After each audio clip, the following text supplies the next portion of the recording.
Iranian Navy is gone. First, their only aircraft carrier, the Shahed Bagheri, then their naval headquarters, then their warships, one after another.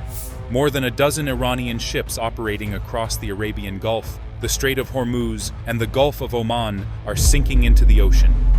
Like stones dropped into deep water, one after another disappearing beneath the surface.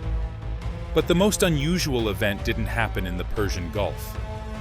At exactly 0217 hours, deep beneath the black waters of the Indian Ocean, a solitary American submarine drifted silently through the darkness. 200 meters below the surface, the ocean above it was calm, but inside the control room, every screen glowed with tension. The vessel had been shadowing a target for more than 6 hours, a warship that believed it was untouchable. On the sonar display, a single acoustic signature cut through the ocean's background noise. Large hull, gas turbine propulsion, Iranian naval registry confirmed. Target was the IRIS Dena, one of Iran's most prized warships, and a symbol of its expanding naval reach beyond the Persian Gulf. The IRIS Dena was not simply sailing randomly when it was struck. It was returning home after taking part in major international naval events hosted by India, including the International Fleet Review 2026 and the multinational Exercise MILAN-2026, where dozens of countries' warships participated to strengthen maritime cooperation and showcase naval diplomacy. Above the waterline, the Iranian frigate was moving confidently through international waters, roughly 40 kilometers south of Sri Lanka's coastline. Its radar rotated slowly across the horizon, scanning for aircraft and surface vessels. But there was one threat it could not see, the one hiding directly beneath it. The American submarine had entered the region days earlier, after intelligence reports suggested the Iranian vessel was attempting a long-range demonstration patrol across the Indian Ocean. The mission was meant to send a message. Iran could operate far beyond the Strait of Hormuz, but the U.S. Navy had already decided the message would not go unanswered. Inside the submarine's Combat Information Center, passive sonar operators listened carefully to every vibration passing through the ocean. Unlike radar or active sonar, passive listening does not reveal your position. It simply waits patiently for the enemy to reveal themselves. And the IRIS Dena was loud. The ship's propulsion system produced a distinct acoustic fingerprint, tiny vibrations from its propeller blades echoing across miles of ocean water. To the trained ears of the sonar team, the Iranian frigate might as well have been ringing a bell in the dark.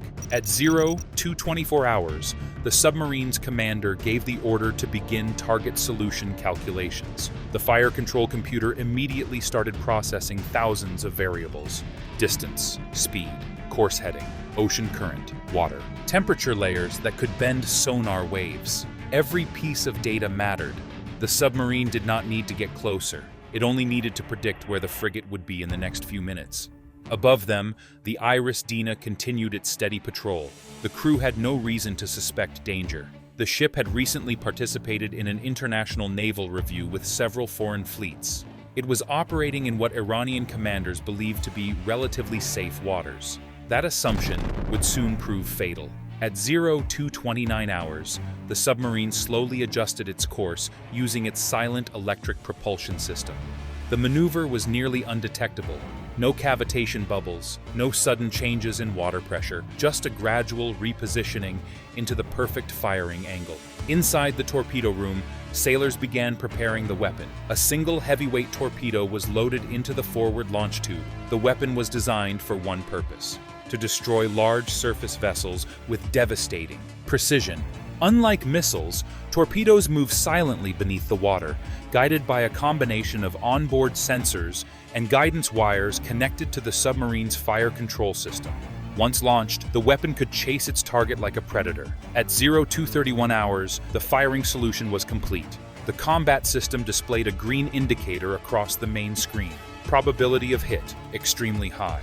But the submarine commander did not rush the decision. In naval warfare, patience is everything. Launch too early, and the target may escape. Wait too long, and the opportunity disappears. For nearly 30 seconds, the control room remained completely silent. Then the commander spoke two words: Fire 1. The torpedo tube erupted with compressed air as the weapon shot silently into the surrounding ocean. For a brief moment, nothing happened. Then the torpedo's propulsion system activated. A powerful wake formed beneath the surface as the weapon accelerated toward its target at more than 40 knots. Inside the submarine, operators guided the torpedo through a thin fiber optic wire connected to the launch system. This allowed the submarine to adjust the weapon's course in real time. The IRIS Dena was still unaware. Above the water, the Iranian frigate continued cruising through the dark ocean night. Crew members moved across the deck. Radar systems rotated lazily across empty horizons. No alarms sounded, no warnings appeared, because torpedoes do not announce themselves. At 0234 hours, the weapon switched to its final attack mode. The guidance wire detached, and the torpedo activated its active homing sonar. It scanned the surrounding water and instantly locked onto the massive hull signature of the Iranian frigate. The Predator had found its prey. The final approach lasted only seconds. Then the ocean exploded. A violent underwater detonation ripped into the stern of the IRIS Dena with the force of several hundred kilograms of high explosives. The torpedo did not strike the hull directly. Instead, it detonated beneath the ship, creating a massive gas bubble that lifted the entire rear section of the vessel out of the water. For a moment, the frigate's stern rose dramatically into the air. Then the hull cracked. The shockwave shattered internal compartments, ruptured fuel lines, and destroyed critical propulsion systems. Flames erupted across the rear deck as secondary explosions followed. Inside the ship, chaos spread instantly. Power systems failed. Emergency alarms screamed across the vessel. Sailors rushed through smoke-filled corridors, trying to seal flooding compartments, but the damage was catastrophic. Water rushed into the engine rooms faster than the crew could respond. Within minutes, the frigate began listing heavily to one side. At 0238 hours, the IRIS Dena issued a distress signal, but the ocean was already claiming the ship. The stern continued sinking deeper beneath the surface as the bow lifted sharply upward. Oil poured across the surrounding water as life rafts were thrown into the sea. Several crew members jumped overboard as flames spread across the deck. Far below the surface, the American submarine quietly observed everything through its sonar systems. There was no celebration, only confirmation. Target destroyed. At 0242 hours, the commander ordered the submarine to leave the area immediately. The vessel descended deeper into the ocean and silently changed course, disappearing into the vast darkness of the Indian Ocean. Above the surface, the Iranian warship was fighting a losing battle. Within minutes, the ship's internal structure collapsed under the pressure of the flooding compartments. The IRIS Dena slipped beneath the waves. The sea grew quiet again. Hours later, Sri Lankan naval vessels responding to emergency signals arrived at the scene. They found oil slicks stretching across the water and scattered life rafts drifting through the darkness. Rescue teams pulled survivors from the ocean. Many were badly injured. Dozens of bodies were recovered as the scale of the disaster became clear. Nearly 80 sailors had lost their lives. Back in Washington, the announcement came hours later. The U.S. Defense Secretary confirmed what had happened. Also, yesterday, the leader of the unit who attempted to assassinate President Trump has been hunted down and killed. Iran tried to kill President Trump, and President Trump got the last laugh.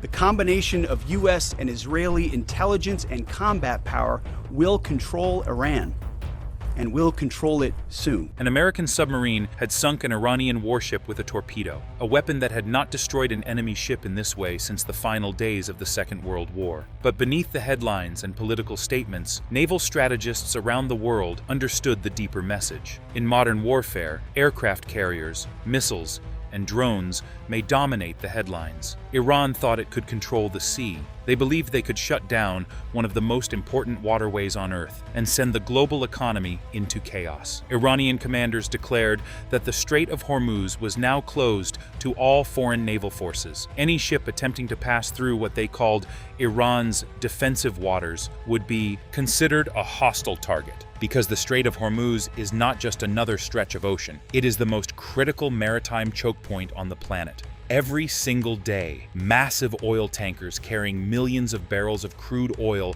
squeeze through a narrow corridor only a few dozen kilometers wide. Nearly a fifth of the world's oil supply flows through that thin blue line between Iran and Oman.